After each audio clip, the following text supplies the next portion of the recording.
I want to urge you, stay at home in Nairobi, because you have seen the kind of destruction and what a risky business it is. No country has ever resolved its problems through violence. Kesho tunahitaji amani katika mji wetu wa Nairobi.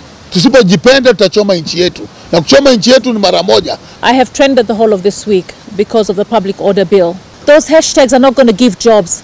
Those hashtags are actually destroying jobs. Politics have begun. Politicians are infiltrating what was your movement last year. Do not be used politically. This whole movement that had a lot under Gen Z has been taken over politically. Thank you for being here this great morning. So we shall proceed. Press statement from members of parliament. It is time to lead, not to fan the flames. Kenya must come first. Ladies and gentlemen of the fourth estate, as members of parliament representing the constituencies in Nairobi County and elected to serve this nation, we have solemn responsibility to lead with wisdom, to unite our people and to protect the stability of Kenya. In this critical moment, we cannot afford to sit back and watch as our country is dragged towards chaos and division. In the recent weeks, we have witnessed a worrying trend. Demonstrations that begin with expression of governance have quickly been infiltrated by both manipulative political actors and criminals. What should have been peaceful expressions of concern have been turned into violent confrontations. Shops have been looted, businesses destroyed, lives lost, and the dangerous rhetoric of tribalism has crept into our streets. When demonstrations turn violent, when hate is whispered into the crowds, it is Kenya that bleeds. We must reflect as individuals, in our homes, as communities, as churches, as mosques, as leaders, whether elected or not. Our constituents want peace that allows them to face life with its ordinary opportunities and challenges. They want jobs. They want security for their children. They want stable prices, safe neighborhoods, and hope for their families. No country has ever resolved its problems through violence. Burning businesses does not create jobs. Stoking tribal hate does not put food on the table. Destroying our own economy deepens poverty. We remind all Kenyans that we are a democratic nation with institutions capable of addressing grievances. This is where lasting change is made, not in the ashes of burned shops or in the bloodshed on our streets. As MPs, we must rise above the temptation to exploit public frustrations for political gain. It is easy to stir emotions.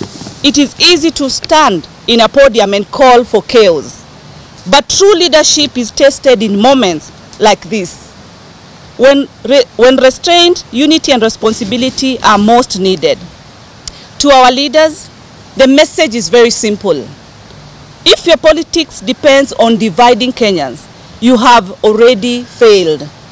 If your strategy is to ignite tribal hate, you have no place in leadership. It is time to lead and guide our people towards dialogue, not destruction. It is time to remember that Kenya comes first always. Thank you.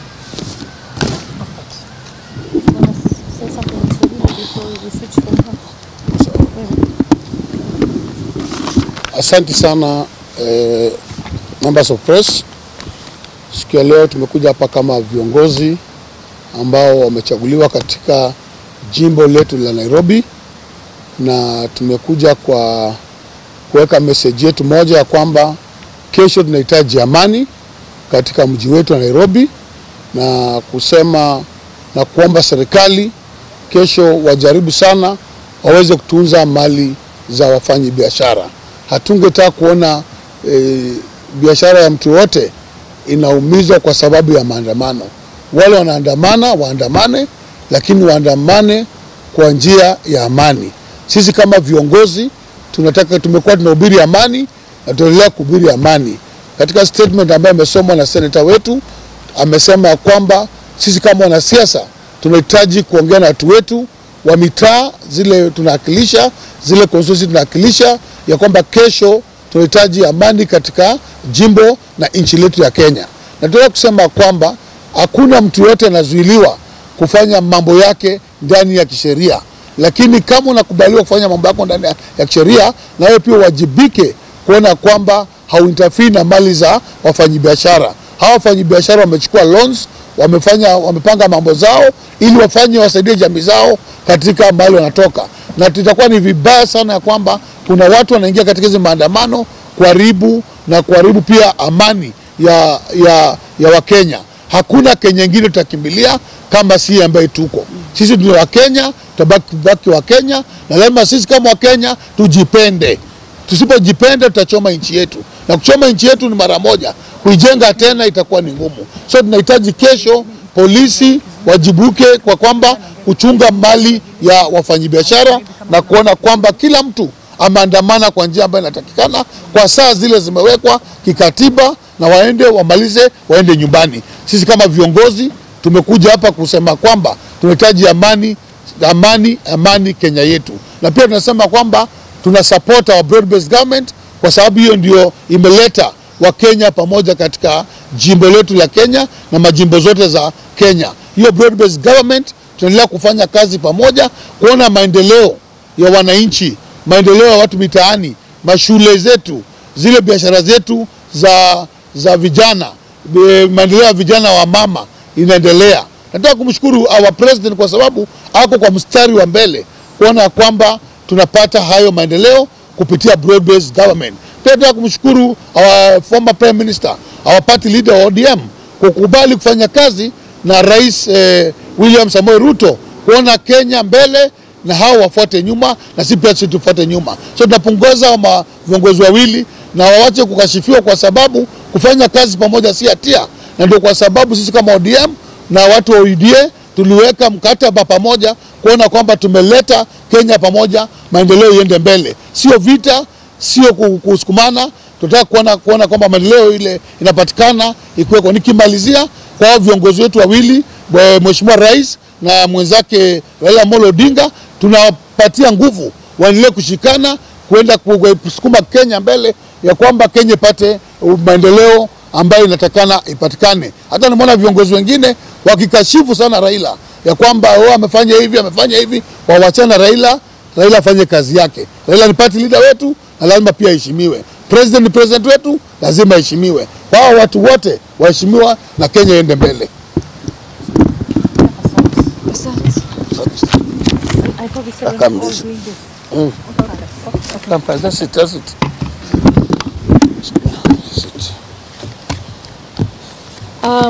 Good morning. The first thing I want to say is we have only one country, Kenya. And it might have a lot of challenges, but the way to solve the challenges are not through demonstrations that turn violent, protests that end up seeing people lose their rights, because one right cannot negate another right. Now, I have trended the whole of this week because of the public order bill. I want people to know that I meant that bill for the good of this nation, not to deter or curtail rights. In 2017, as your woman rep, I saw 97 dead, young dead people. And as ODM, we made sure that each and every one of them was buried with dignity, but we could never replace the lives of those that have been lost. So for me, I want to say to all those that think hashtags are the way to go, and they're taking advantage of our youth and the situations that they find themselves in, those hashtags are not going to give jobs. Those hashtags are actually destroying jobs. So what I want to say is give the President and give the Right Honorable Raila Odinga and any leader of like mind a chance to solve the problems that we want to solve for this country. Going on the streets every week, all right, is actually, it's good if it's peaceful. And I pray that tomorrow will be peaceful. For those that will exercise their rights tomorrow, right, the headlines that are trying to steer more division, right, which I've called the media out for that, right, are not going to help this country. I know that there's also, from the messages that I've gotten, I know that there's a lot of people that are funding these kind of movements in our country from outside.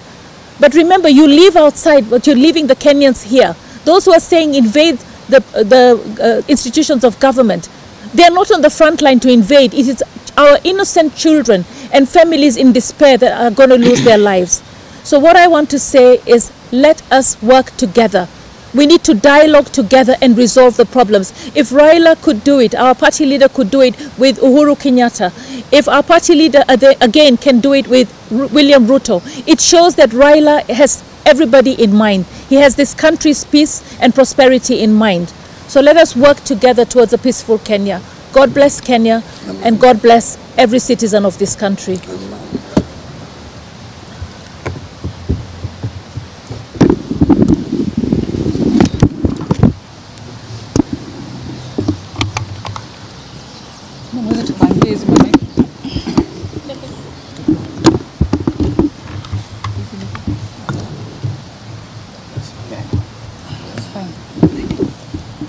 Thank you very much, members of the Fourth Estate. I want to speak to the young people of this country. What you do not know is at the moment, politics have begun. And what you're seeing, and what you would think like a positive revolution, or you think you're expressing your voice, has taken a political turn. Politicians are infiltrating what was your movement last year. It no longer has a Gen Z face. It no longer has a youth face of this country. It is a competition that has all the political connotation in it. So I want to ask you, and especially the youth in Nairobi, do not be used politically. We know you are peaceful youth. We know you because we've interacted with you. We know you mean well. Do not agree to be used politically. Because I have engaged some of you even on social media. What are you fighting for? Some of you do not even seem to know what is the agenda because you have been whipped up politically. I want to urge you, stay at home in Nairobi because you have seen the kind of distraction and what a risky business it is. Police are out there to protect themselves. And you see, they have expressed it. You are putting your lives in danger, and for what? And your families end up mourning. So the young people of Kenya, please, I ask you, if you want to express yourself and there is a point you want to drive, make sure that it is your movement. Make sure that it is not somebody else's agenda or somebody else's strategy. It is yourselves who are doing it because you have something to drive, not because you have been whipped up, you have been picked in matatus and dropped in town. Please desist from that. Thank you. Thank you.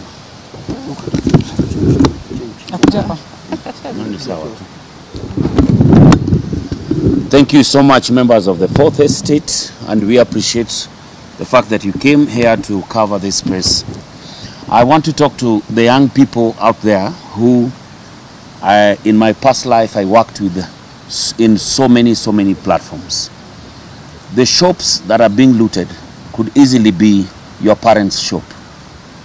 That guy who is sending you out there will not show up, or maybe will just come to a funeral, maybe when you've met your death on the roads. It is very sad what this whole movement that had a lot under Gen Z has been taken over politically. Tomorrow, Sabasaba, should be a day for the young people to sit back and reflect and ask themselves, what is our main agenda? As you can see, politics has already started, campaigns are on, and your voice needs to be part of the next general election. But it won't be found in the streets. The big battle is coming in 2027. Go out there. When we are registering as voters, go out there and register to vote. That is where the main battle will be. It will not be found in the streets, it will be found in the ballots. And I want to ask you to come out and support the president with everything that is doing right now. You can see how much economic empowerment that is going around through even our deputy president and the teams that are going to the villages there to to meet our people and ask them what they want, what they need, and it is actually being done. Sit back tomorrow, call your leadership, start having an agenda about this movement. Only then will your voice that is already loud enough will also be heard in 2027. Thank you so much. May we have a peaceful Sabasaba day tomorrow. Asanteni sana. Wacha nisisitize kidogo na Kiswahili kile kingine kisicho cha Kanairo. Then I'll do nini? Kikuyu. I'll do Kikuyu. They're requesting a do Yeah, Kikuyu. it's okay. Kikuyu ni sawa.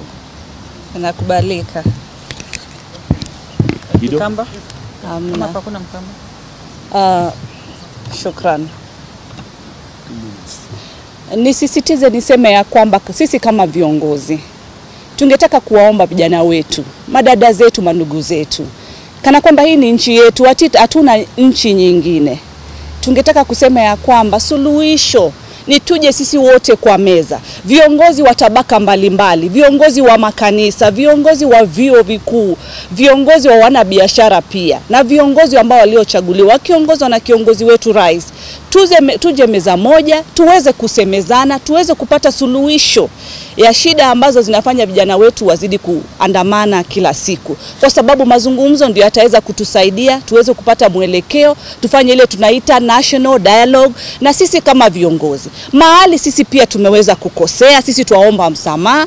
Sisi sio malaika, sometimes pia sisi tuwafanya makosa hapa na pale. Lakini cha muhimu ni kuweka meza wazi, kukaribisha kila mtu, tuweze kuweka maoni ya kila mtu kwa upamoja ili tuweze kupata mwelekeo wa nchi yetu. Hatuna nchi nyingine. Hatungetaka Kenya ibadilike iwe kama Sudan. Hatungetaka Kenya iwe kama Haiti. Hatungetaka Kenya iwe kama Somalia. Kenya ni nchi yetu ambayo tunaipenda. Ningehimiza vijana wetu tuweze kukubali, tuweze kufanya mazungumzo zaidi, na Mungu awabariki wakati wote. Amin.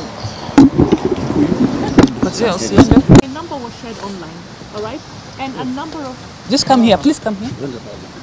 If you don't mind.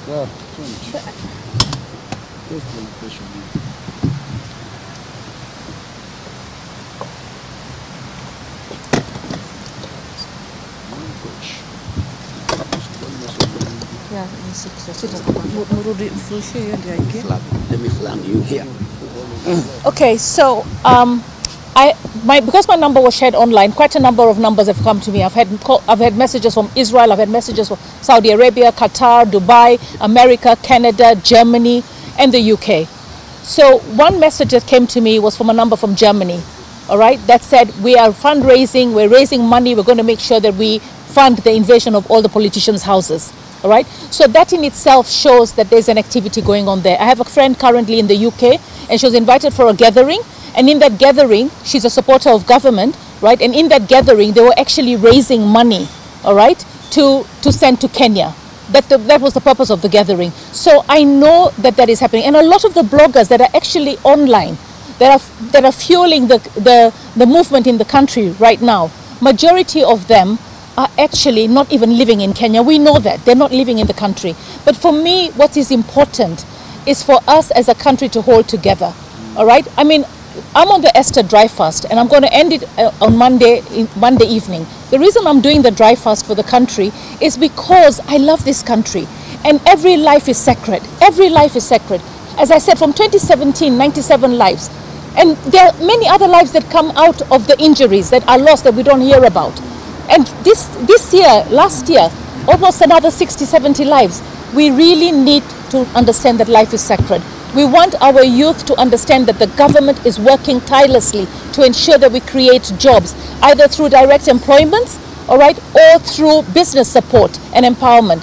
So let us give the government the opportunity to work and deliver. We heard the Gen Zs, we heard their message, we heard their desperation. But right now we need to be able to serve the country and to safeguard the country. What we are asking for today, you might not appreciate it. But if this country spirals into the wrong direction, you will think and ask, why didn't we listen?